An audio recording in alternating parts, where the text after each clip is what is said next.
How do you balance working while applying and interviewing for a job? Thanks for this question, and I love reading all of the comments because then I can make the videos that you actually want to see. So please write down in the comments what other video ideas you have so I can help you solve your problems so you can get more job offers. In this video, you're going to learn how much time it takes for you to prepare your resume and get ready for interviews. You're also going to learn how to manage your schedule, and then I'm going to tell you what's important to focus on in your job search and what's not important. First, never quit your job without another job already lined up, especially in this type of job market right now where it's so tough in order to land a new position overall. If you're feeling burnt out from your job and you want to have a break, just accept the offer and set a start date a month or 2 months out from when you have the offer, and then you can take a vacation knowing that you have a job. Okay, next, let's talk about how much time you should set aside in order to prepare your resume and get ready for your interviews. Now, I got some good news and some bad news to help you mentally prepare yourself. The bad news is applying for jobs is basically just like working a part-time job.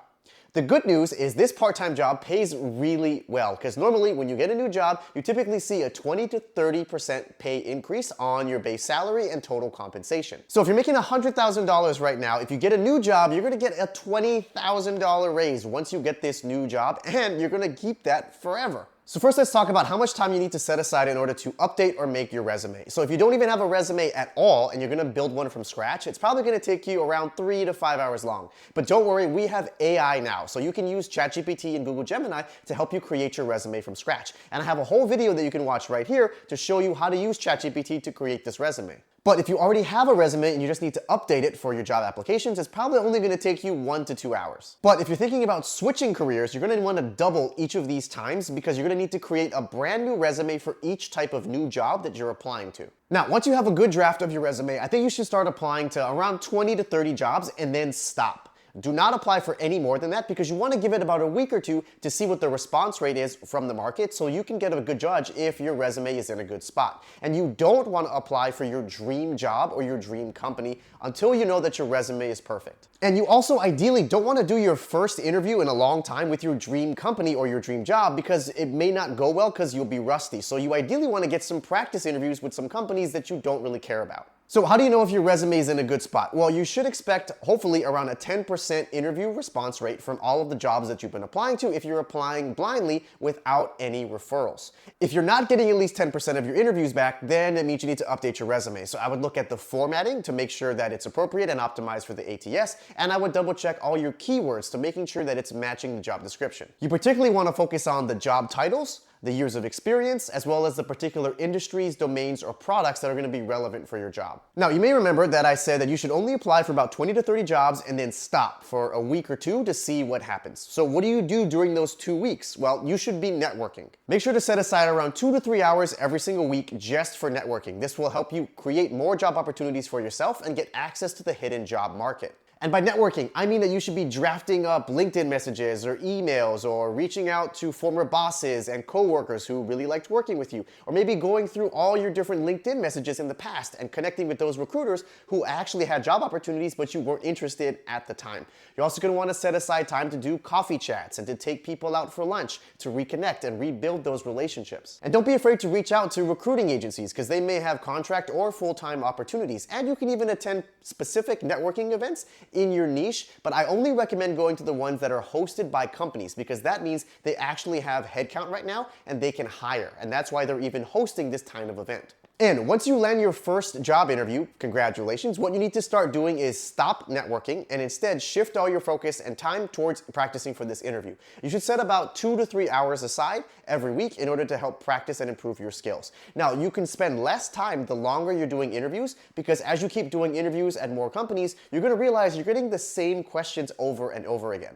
And yes, you do have to study for interviews. No cheating. Companies will be able to tell if you're reading off of a script or you're using some type of AI chatbot. So what should you be doing in your 2 hours of studying and preparation? Well, you should get your stories ready. Make sure that you have good star examples that you can share to answer the common interview questions. And make sure you're looking to improve your stories over time so you can differentiate yourself from other candidates. And if you want to know what the common questions are and how to answer them and how to improve your answers, make sure you watch my playlist that I've got on this channel, which is filled with interviewing tips so you can land more job offers and not get rejected. After you're done practicing for your interviews and you feel pretty confident, make sure you set about half an hour to an hour aside in order to craft up questions that you can ask your interviewer when the interview is done. You're going to want to focus on either the company, the culture, or the role in order to help show them that you've done your research on the company, which will then show them that you are really excited about this job and they should hire you. Now, unfortunately, if you do get rejected from a job, take about an hour to run through all the questions that they asked you and the answers that you gave.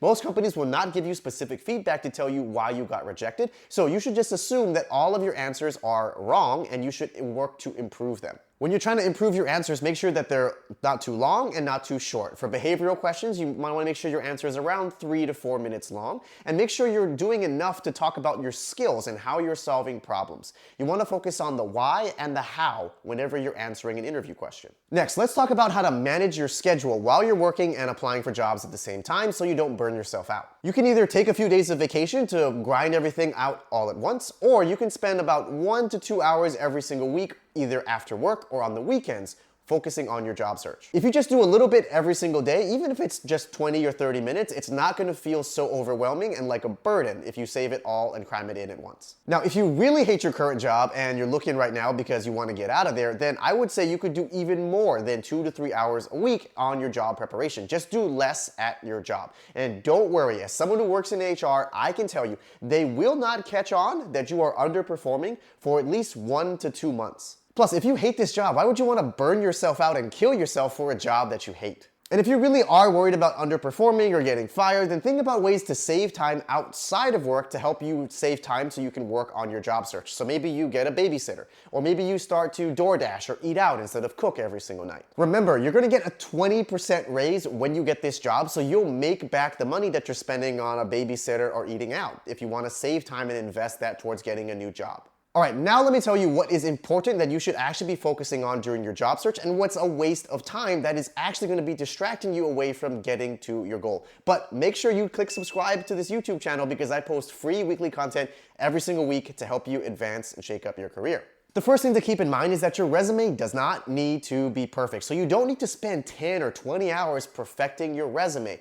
Trust me, as a recruiter, I've hired people who don't have perfect resumes. Next, networking is not important unless you are switching careers, trying to get a job after taking a break, you got fired or laid off, or it's a super competitive job market in your specific area. If the economy or the job market is medium or strong like it was in 2021 and 2022, you do not need to waste your time networking because applying online will be all you need in order to land a job. Next, another key thing to remember that will save you a lot of time is knowing that your resume and networking and getting referrals only gets your foot into the door. The most important part of your job search is passing job interviews. Especially if it's a competitive job market like it is right now, you may only get to interview with like 2 or 3 companies. So you need to make these interviews count and don't waste them. You need to make sure that the majority of your time is spent preparing for these interviews so you can ace them and actually get a job offer.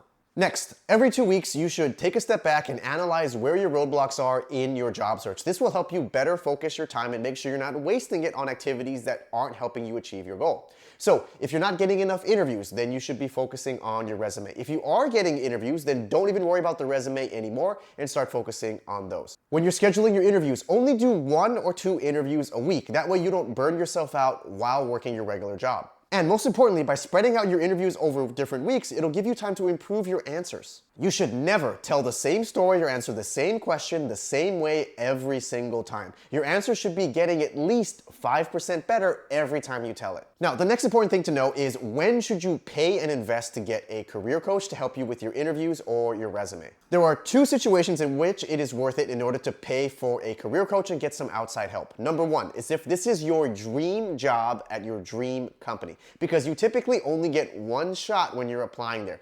If you bomb this interview and you do really bad, you will get blacklisted and you will not get to interview at that company ever again. So it is worth putting your best foot forward if you know this is your dream job or dream company.